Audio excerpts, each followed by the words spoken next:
It's a Class 2 handicap over the 1,600 metres. We're going to have a look at Voldemort first, Paul. Paul Hamblin does the riding for Lauren Abbott. 2 runs for the new stable. Kian should be getting fitter, gets up in trip today and has a decent draw. He's getting closer. Your favourite is the 2. This is Ancient Egypt. James Orman for Barry Lockwood. Nice kick-off point in Queensland, finishing a second behind Excessive. Probably caught in the wrong part of the track there. He'll strip fitter for that. He's bred to get over a trip. His Victorian form's over distance, so the extra distance today should suit. Chris Waller has the 4 in Coppelson. Mark Duplessis kicks off over the mile but has raced in group company. Yeah, this is the big query runner, obviously, Kian, because as you said, does have some group staying form, but first up at a mile today. So not sure where he is fitness-wise. We'll keep an eye on the market. Did run last in a trial, but wasn't asked to do a lot. Jack Bruce has the 6 in Hot Step. Ben Thompson. Yeah, racing well for the stable. A winner here, 2 back. Caught the eye first up. So some of his best runs have been here at the sunny coast. Slightly disappointing last start, but it was more of a sit sprint. Can he be better? Is the 7 Luke Tarrant, Stuart Kendrick. He looks terrific. Stuart Kendrick's got this horse flying. He came off a hot tempo to win at Gatton last start, which is never easy to do. So back on his home deck with a bit of luck, he can figure. Jetfoil is the 8. Emily Lang takes off 2 kilos for Helen Page. Meeting with really good support. Obviously, the inside draw, Claim, gets the lovely run, has a bit of form here at the sunny coast, and the punter's happy to step in. Set Ablaze is the 9. Tiff Brooker, Belinda Mare with the blinkers back off again. Yeah, also home track advantage. Won here 5 starts back, betting Atlantic Royal over the mile. Since then, has probably been a bit disappointing, so those blinkers come off just to try something different. All right, what do we do with Harmony Range? She's run 3 consecutive seconds. She's got the visors on. Jaden Lloyd, Paul Jenkins. She's getting close. She certainly is. Close. And 2 owners have found me today, and they're both very confident this horse will run well. There's obviously bumped into them too. A big ownership group, and look, she's holding herself together. She's rock hard fit, and those visors, maybe that's what she needs just to put a race away. Savanichi is the 13. Cole Wilson Taylor for Anna Bonisham. Hard horse to assess, obviously a strong stable, but all her forms on wet tracks, and she did nothing first up at Goulburn. You found this horse in your numbers. This is the 15 Yowie, Taylor Marshall for Wayne Nugent. I'm not convinced she'll run a strong mile, but she mightn't have to here because there's just no speed on paper, and if they decide to lead on this mare, she was pretty good behind Invincible Tears last start, and she might just stick on. Unzaga is the 16. Michael Carl, Toby and Trent Edmonds. Not a bad run, second up behind Bahamut. It wasn't easy to make ground out wide, and he was doing some good work late, not the worst. Quite Michael is the 17. Bailey Wheeler for Jay Bellamy. 2 runs coming off the poly track, hard to assess, formerly trained by Chris Waller when in Sydney. And we round out with the 18. Feathers Are Blue, Damien Thornton and Glenn Thornton. I think she's the best roughie in the race. She's only lightly raced. She's still got upside, and she was good there first up at Ipswich. She'll strip fitter today. All right, it is time for the last here at the sunny coast, and your favourite is with Ancient Egypt, who had its first start for the Lockwood stable last start, and it was, I thought, a little bit unlucky over the 1350. Probably not on the best part of the track at that time. Ivor Paul, it's good to see him around the barriers there. Isn't he got a nice, loose, calm walk, just as calm as his rider in Jimmy the Jet? That's it, Kian, and his form down south when trained to Victoria was over the mile and beyond, so I think that 1350 run first up suggests he's going really well up here. He gets to the mile today on a big track with James Orman up, and Barry Lockwood, as usual, turns them out looking as good as they can. So I'm happy to back the favourite here in the last. I do think number 18, Feathers of Blue, is massive overs. This horse won well at Gatton. I know it's a step up today, but she's only had 3 career starts, so there's still some upside to her. She's a nice type. If she doesn't do it today, keep an eye on her next start. Number 10, Harmony Range, tries hard, but just can't seem to crack it for a win. Those visors go on today. Jaden Lloyd knows her well. He'll give her every chance. And the 15, Yowie. No, we don't have time for any of your Yowie stories, unfortunately, today. But this horse could get a soft lead, and under that scenario, runs a race at good odds. You don't want to hear about the Coonabarabra and Yowie? Yowie? There is deathly silence. All we need is your tips. Let's do instead of hearing crickets, let's look at my late mail. 210, 18 and 6, but I'm with the favourite as well. I think he's just well placed, and Barry's found a perfect race for him.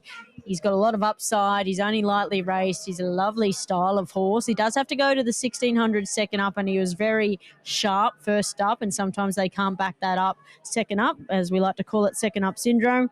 However, he's a winner second up in the past, and this is just his pet trip he's getting to now. And just have a look at him behind the gates. That's just a really happy, healthy horse. So happy to have him on top. The 10 in Harmony Reigns, I really, really like the fact that the visors are going on this horse. She's ran 3 seconds her last 2.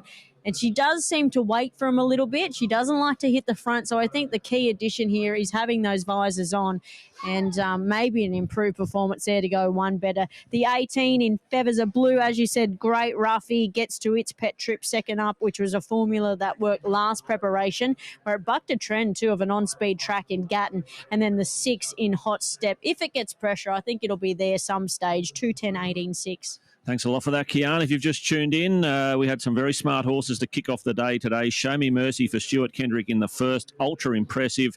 In the second race, Stuart Kendrick was back to the fore with Rustic Boom. That was a big win as well. And then Jack Bruce joined the party in race number 4, producing now an undefeated daughter of Piero, Simply Refused. She's now 2 from 2, and she was also very impressive, taking out that benchmark 58 over the 1300, digging deep when it counted. So some really nice horses to kick us off today, Kian. You can follow them forward. Yeah, I had a quick chat with Ryan O'Connor, who manages the stable up here for Jack as well, and he was saying what she can do, track work, she can go with any horse, so it's going to be a time thing with her, but she's only going to get better and better with racing, and obviously when she's tipped out and she returns, but one to keep an eye on for sure. Bit of money for Jetfoil here, number 8, but the rock-solid favourite is the 2, Ancient Egypt. Just going into the gates now. A few more to load up. Harmony Reigns has been solid at 5.50. Nothing really backed at big odds in. I've been looking right down the board. No, nothing really. Set ablaze 31 into 26. That's only a sprinkle. All right, the last 3 to load up here for the lucky last at the Sunny Coast. Good luck if you're alive in the quaddie. We'll head upstairs for the call with Terry Spargo. Who's up?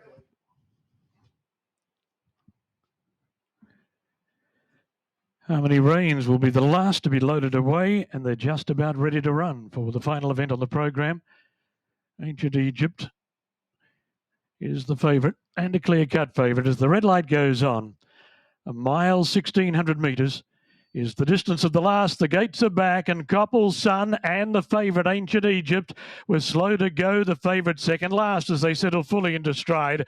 Unzaga, Voldemort came out quickly. Quiet Michael began well. Can he be better is rushing across from the outside. Quiet Michael, can he be better? Vie for the lead. Yowie's a length and a half away third. Unzaga fourth on the inside of Voldemort. Then Jetfoil, Hot Step, Set Ablaze, Feathers Are Blue. Ancient Egypt has gone to the fence, is back fourth last from Harmony Reigns. Coppel's Son is second last, and Savanaki is 2 lengths away at the tail of the field. Quiet Michael, the leader, at the half-mile marker, led by 3 parts of a length to Yowie. Can he be better? Is a length and a half away running third. Unzaga fourth, then Voldemort. Set Ablaze is travelling deep. Jetfoil midfield in front of Hot Step. Ancient Egypt, Coppel's Son are a long way back with Feathers Are Blue. Harmony Reigns is second last. Savanaki still whipped them in. Quiet Michael snuck away. He's 2 lengths in front, coming onto the bend with 450 metres left to run. Quiet Michael has turned the corner. He's clear. Ancient Egypt, the favourite, looking for him. He's coming to the outside. Quiet Michael's under pressure now. Unzaga went up on the inside. Yowie deeper out. Hot Step is running on. Here's Ancient Egypt starting to unleash. Coming down the outside. Ancient Egypt went whoosh, rushed up, hit the lead. Harmony Reigns from the back ran to second, but the favourite wins the last. Ancient Egypt, Harmony Reigns, Unzaga, Jetfoil, Photo Skinny Spots, then Hot Step, Step Ablaze, Coppel's Son, Feathers of Blue and Yowie. Followed further back then by... Pulling up well back is Savanaki. Quiet Michael got very tired. Can he be better? And in front of them was Voldemort on the inside. The Iceman, James Orman. Val Kilmer, whatever you want to call him. What a ride. Very awkward out of the gate. So I think he may have reared just a little. No attendant up there, so we might even get a look at that. But cool, calm, let him find his rhythm. Locked up for a run at the top of the straight. Borso was looking a little bit scary. All right, let's have a look at 12 and 13 here as we look at that lowdown, that replay rather. So we've got 210 in the frame. Yeah, so just jumped awkwardly and it just put him in that backwards, rearwards position. But as I said, nice, cool, calm ride from James. Presented him. There was no run there. He had to sweat on a run a little and he's had a really explosive turn of foot, which is really good, second up to the mile. So bright future for this horse, Paul. That was only start number 11. Your numbers in the frame are 2, 10, 16 and 8. The 6 was grabbed 5th. Yeah, and how good's the track play today, Kian? Obviously, rails out 7, yet you're seeing winners steaming right down the outside part of the track, as they have been all day, coming from everywhere. There's been absolute perfectly fair racing, and the best horse certainly won that one, as you said, overcoming an awkward start. It was like at the top of the straight when he was blocked for a run. I think he hesitated. He didn't want to get out that far because you are over the other side of the crown. But as it's worked out anyways, as you said, it's been a very fair playing field today, and he's had to take that run anyways, and it's come up trumps. Absolutely, Carl. Well, that winds up our day. It's been fun as always. Thank you for your company. Hopefully the punters at home have backed a few winners as well. But as the sun sets, we'll be signing off for the evening. So stay tuned to Sky Thoroughbred Central. Plenty more to come.